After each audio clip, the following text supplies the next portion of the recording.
Olá, me chamo Laís Lucena, sou aluna da Universidade Estácio e estou cursando Artes Visuais.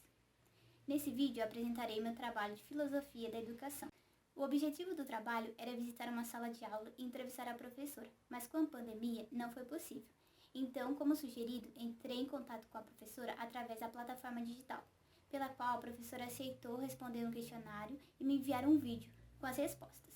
Professora, por favor, se apresente, nos conte um pouco mais aonde a senhora educa e há quanto tempo. Boa tarde, meu nome é Leduína, sou professora na Rede Municipal de Fazenda Rio Grande. Trabalho lá há 3 anos. Atualmente estou atuando na Escola Generoso, fica no bairro Veneza. Já trabalhei em CMEs e atualmente estou numa escola. Uma experiência diferente e nova. Estou aqui para responder algumas questões da aluna Laís. Ela é do curso de Artes Visuais e vamos ver no que eu consigo ajudar. O que é ensinar para a senhora? Ensinar é uma coisa bem complicada. No início, quando a gente está na informação, você pensa que é uma coisa, mas na prática é totalmente diferente. Para mim, ensinar é quando você tem um resultado. Você vai passar o seu conhecimento para o aluno e ele vai conseguir absorver aquele conhecimento. Porque de nada adianta você ensinar e ele nada levar de resultado. Neste momento de pandemia que nós estamos vivendo, eu tive um desafio de ensinar um menino que está com uma caligrafia um pouco ruim e foi pedido para mim que eu passasse a caligrafia para ele.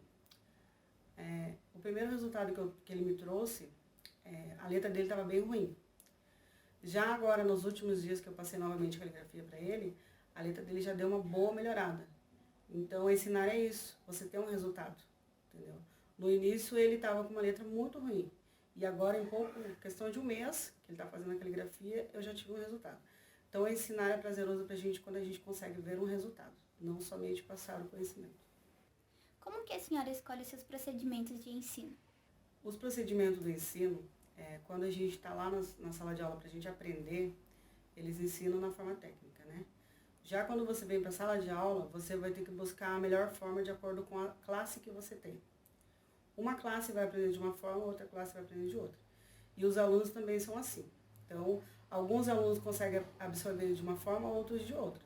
Então, os procedimentos que você tem é adaptar a sua atividade, o seu conteúdo, de acordo com a realidade da criança e do local que ela vive, local que ela está inserido. Então, os procedimentos têm que basear, todos eles têm que ser em cima da criança, não deixando fugir o currículo, né? Que o currículo ele é muito importante, ele já foi elaborado por profissionais exatamente para ser seguido, porém com adaptações para que a criança possa aprender. Como que é a interação professor e aluno? A interação aluno e professor na pedagogia tradicional, ela era muito diferente da de hoje, né? Na pedagogia tradicional, o professor era o centro da atenção, o aluno não tinha a menor chance de indagar ou, né, mostrar seu conhecimento. Hoje em dia já não, ele traz conhecimento, ele nos ajuda. Então, a interação aluno-professor ela é muito boa. Tanto eu levo conhecimento, quanto eu recebo. A dificuldade maior é somente em relação à questão de disciplina. Né? Na pedagogia tradicional, você tinha um aluno que ele era respeitoso, um aluno que te atendia totalmente, e hoje em dia não. Hoje em dia, você tem que ter umas regras para você conseguir obter que o aluno te atenda. Mas a relação é boa. Como acontecem as relações interpessoais e como a senhora trabalha os conflitos? Os conflitos em salas de aulas, eles são complicados, né? Ele existe desde lá, como eu disse, que eu trabalhei em CMEI. Lá no CMEI, eles são bebês e eles já têm conflitos. Lá no berçário, se você pegar um berçário de 0 a 1 ano lá, eles já têm conflito, eles já brigam. Então, na escola agora onde eu estou, a melhor forma que a gente faz para resolver os conflitos é criar combinados. Com os combinados a gente consegue ter um bom resultado e todos os dias a gente está lembrando esses combinados. Os combinados não é o professor que faz, é o aluno. Então ele vai montar um cartaz com você, onde ele vai dizer se aquele combinado está bom, se não está, se ele acha que dá para ele cumprir, se não dá. E cada vez que ele quebrar as regras, nós vamos estar lembrando para ele os combinados. A melhor forma de resolver o conflito é com os combinados. E quando há um conflito um pouco maior, que é entre aluno e aluno, aí a gente vai conversar com a família, pedir esse apoio e tal, e trazer eles para estar solucionando. Como que é a interação da escola com os pais e a comunidade? A interação da escola com a sociedade ela é super importante, né? porque sem a sociedade, ou no caso os familiares, a gente não consegue desenvolver a nossa educação. E a interação ultimamente ela está cada vez melhor, onde a escola ela dá vez e voz para a sociedade, vez e voz para os pais, existem comissões onde os pais participam para decidir as leis, decidir como que vai ser o nosso estatuto, o regimento da escola, tudo eles participam. Então é uma troca de experiência, é muito legal. Se a senhora pudesse fazer diferente em relação ao ensino, o que a senhora faria? Alguns municípios e algumas escolas ainda eles trabalham na pedagogia tradicional. Eu sou uma pessoa que eu não gosto da pedagogia tradicional em termos. Porém, o que eu trazia da pedagogia tradicional para dar uma mudança seria o aluno ter um pouco mais de respeito com o professor, né? Não digo o professor voltar a ser o detentor do saber, o único que sabe, o único que consegue transmitir o conhecimento. Porém, um pouco mais de respeito ajudaria e mudaria muito a educação. A senhora se baseia em algum teórico? Qual e como? Se eu me baseio em algum teórico, é Jean Piaget. Como eu me baseio nele? O Jean Piaget ele é um teórico que revolucionou a educação. Então, a criança ela era vista como um adulto em miniatura. E a partir dos estudos dele e de outros grandes, né, teóricos, a sociedade conseguiu enxergar a criança diferente.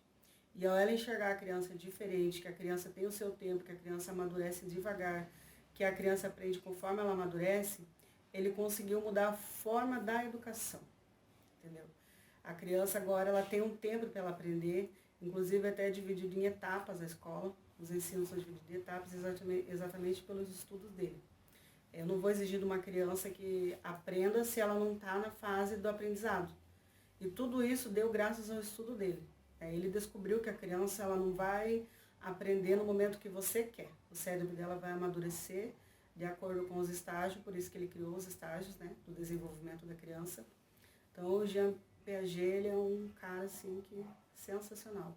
Todos os dias ele está ali presente, você está vendo. É muito importante para a educação. O que deveríamos resgatar na educação? Acredito que eu já respondi na pergunta anterior, que seria exatamente a valorização um pouco mais, né? A criança em casa, a família, ensinar ela que a educação é o caminho do futuro dela. E para isso, a criança respeitar um pouco mais o professor, que hoje em dia está um pouco difícil do respeito. Saiu daquele professor que ele era o detentor, que ele mandava, ele fazia, ele acontecia, e entrou-se no momento em que o professor ele é quase submisso ao aluno. E eu acredito que não pode ser assim. O professor não deve ser submisso. Portanto, que ele estudou mais, ele aprendeu mais, ele sabe mais que o aluno. Não quer dizer que ele é melhor que o aluno, mas ele sabe mais, ele tem mais conhecimento, mais experiência de vida. Então, eu acredito assim, que poderia mudar isso. A família ter um pouco mais dessa visão de ajudar o professor, de ensinar o seu aluno, o seu filho, que o professor é o que vai abrir as portas do conhecimento para ele.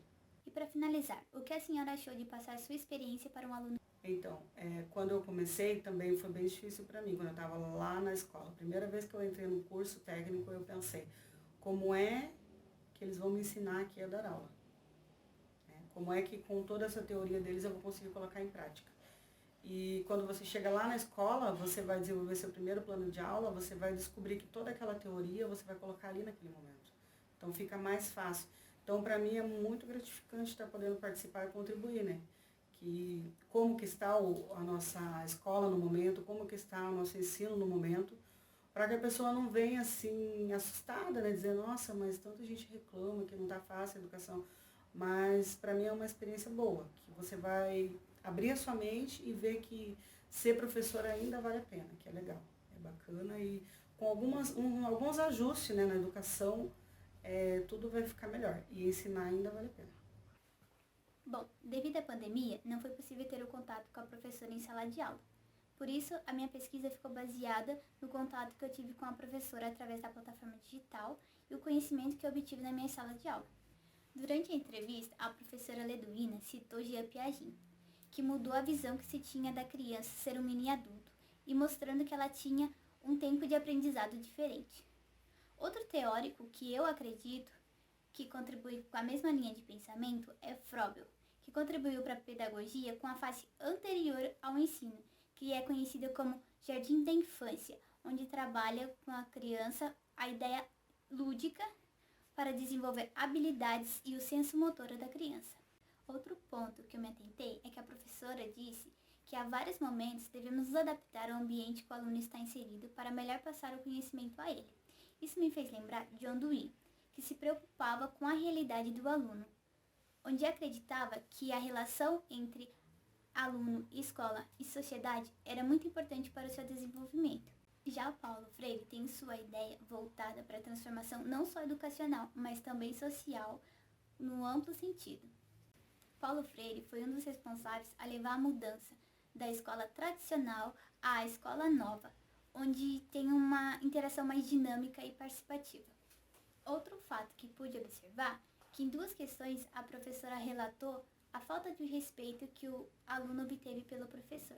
Antes, esse respeito era muito notado na educação tradicional, que hoje em dia já não é muito comum ver. Portanto, perante a minha observação, o papel da educação na sociedade é de suma importância, pois trabalham junto para o desenvolvimento do educando e no auxílio do educador para conseguir desenvolver esse papel. Por mais que às vezes essa interação deixe a desejar, ou ainda que seja mínima a interação, ambos ganham quando as colocam em prática.